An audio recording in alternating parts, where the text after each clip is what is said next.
Tiba-tiba Axio munculin laptop OLED pakai Intel Gen 12 yang harganya cuma 7 jutaan. Ini mereka masih bakar duit apa emang nggak cari untung ya di 2025 ini?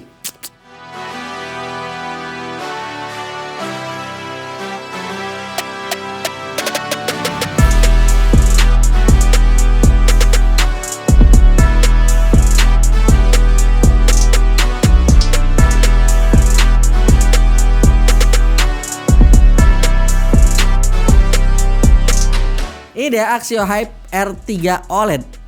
R3 OLED. Ya pokoknya itulah namanya. Laptop ultra tipis dari Axio yang harganya nggak make sense. 7 juta lu bakal dapat laptop setipis ini, seringan ini cuma 954 gram yang build quality-nya bagus banget.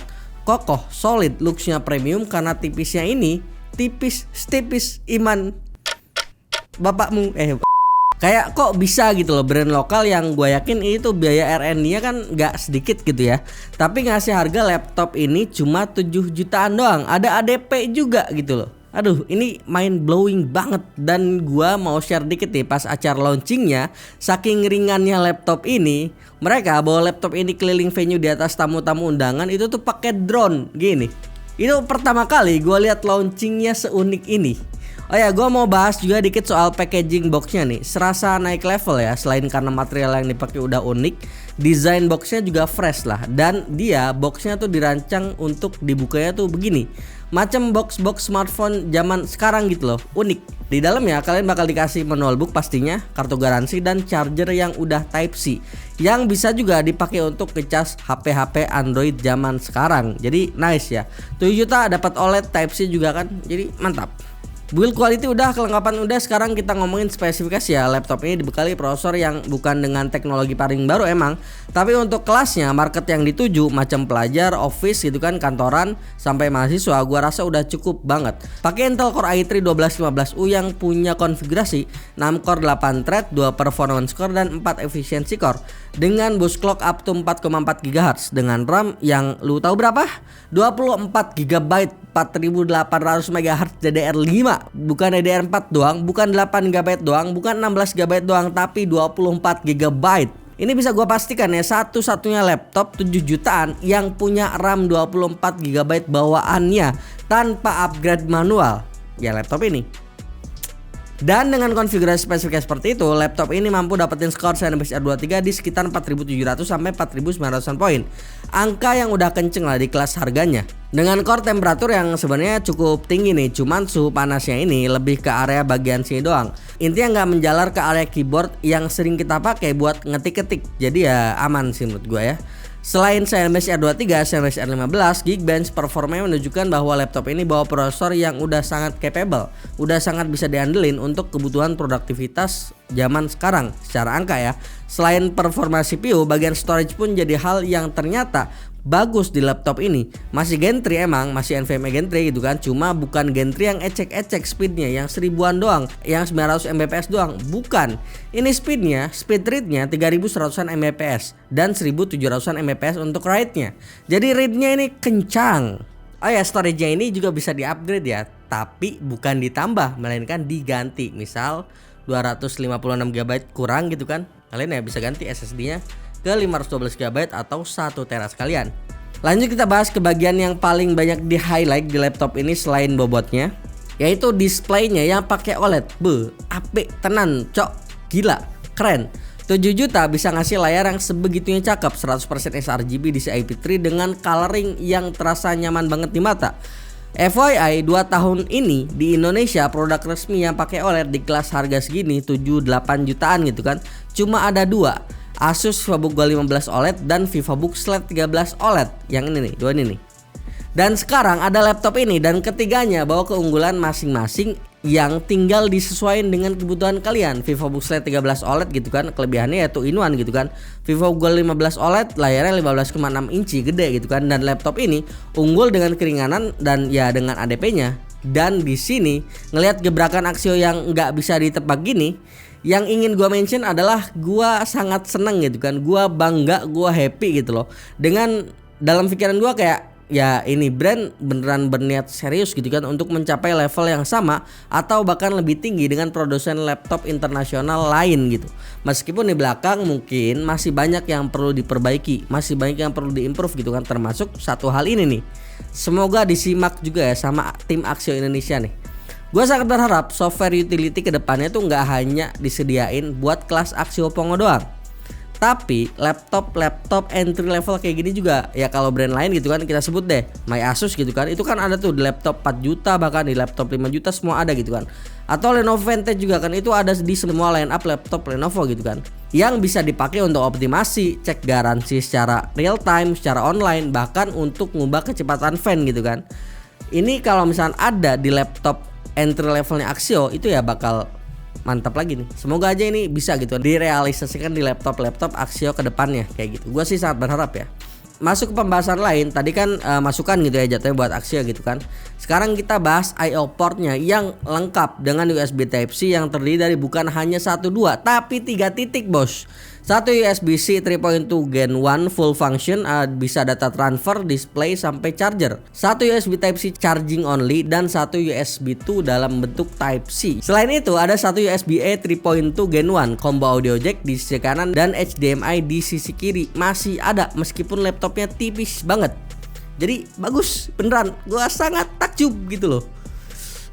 Laptop tipis gitu kan, macam tipisnya hukuman koruptor di negeri Konoha gitu kan. Keyboard touchpad laptop ini pun gue pastikan jauh udah upgrade ketimbang laptop Axio Hype yang lain yang sebelumnya udah dirilis. Keyboardnya punya feeling yang clicky tapi tetap enteng, yang bikin kita nyaman banget buat ngetik. Touchpadnya juga cukup lega dan solid banget. Lihat deh, bener-bener solid, yang pas kita tekan touchpadnya ini nggak yang sampai nusuk ke bawah banget gitu loh. Jadi tetap ketahan gitu si samping-sampingnya saat kita klik si touchpadnya tuh. Webcamnya gue nggak expect juga, ternyata bagus juga meskipun harganya cuma 7 jutaan.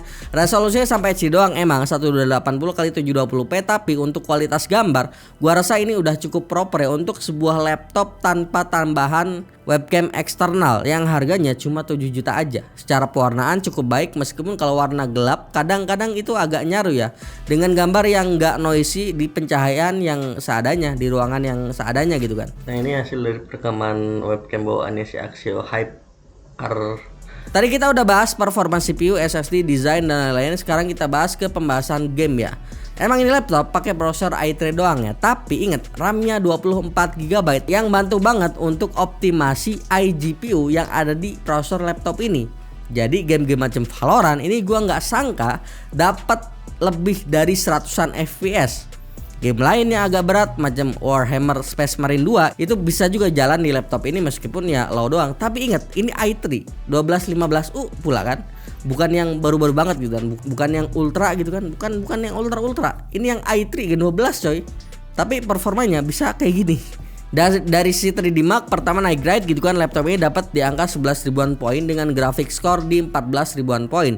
Sementara untuk Fire Strike nyentuh 3250-an poin yang ya dengan tingkatan skor begini buat gua udah sangat amat cukup di kelas harganya, meskipun gua akui ya ini nggak jadi yang terkencang untuk market harga segini. Baterainya gimana? Di pengujian kita mentok di 7 jam penggunaan sih dengan skenario Modern Office PC Mark 10 ya. Kalau idle gimana? Ini agak jauh sih bedanya, bisa nyentuh 10 jam penggunaan. Cuman kan baik lagi, laptop ini gue yakin marketnya ke sana, ke orang-orang yang kantoran gitu kan, mahasiswa, pelajar. Makanya tes yang lebih gue highlight juga lebih ke skenario Modern Office-nya biar sesuai sama market yang dituju.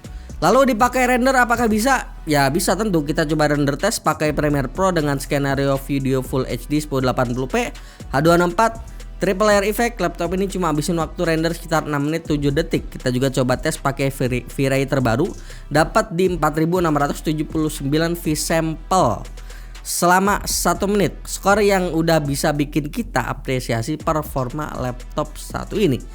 Dan terakhir, kelebihan lain di luar layarnya yang OLED, looks yang cakep, enak dipandang, dan performa yang kencang di kelasnya adalah tentu soal ADP, Accidental Damage Protection, yang masih belum banyak ada di laptop dengan harga 7 jutaan atau di bawah 10 jutaan deh ya. Karena kalau 10 jutaan ke atas kan kayaknya udah ada beberapa, udah banyak gitu kan. Tapi di angka under segitu 7-8 juta ya ini bisa dibilang salah satunya gitu kan, dari sedikit brand laptop yang mau kasih garansi ADP di kelas harga segitu. Menarik kan?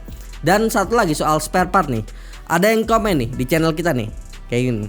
Jujur gua nggak merasakan hal itu ya. Pertama karena laptop Axio yang ada di kantor kita belum ada masalah sama sekali.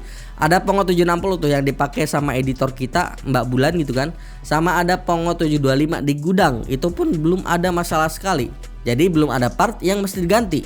Kedua, di Jakarta sini service centernya ada beberapa. Jadi ya mudah sih harusnya ya untuk cek untuk service laptop brand Axio gitu kan. Kecuali mungkin ini yang komen gitu kan, ataupun kalian yang ada di daerah-daerah gitu kan, bisa jadi ada kendala spare part karena mesti PO ke pusat gitu kan, atau ya gimana gitu kan.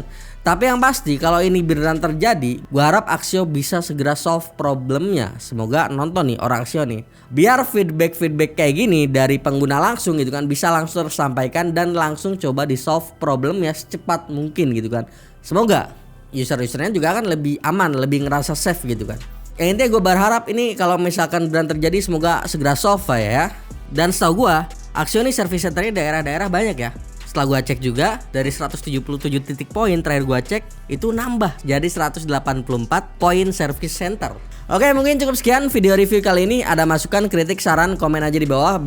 Biasa gue bacain dan balesin juga kalau sempat gitu kan.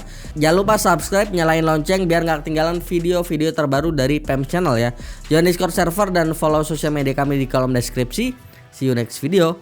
Bye bye.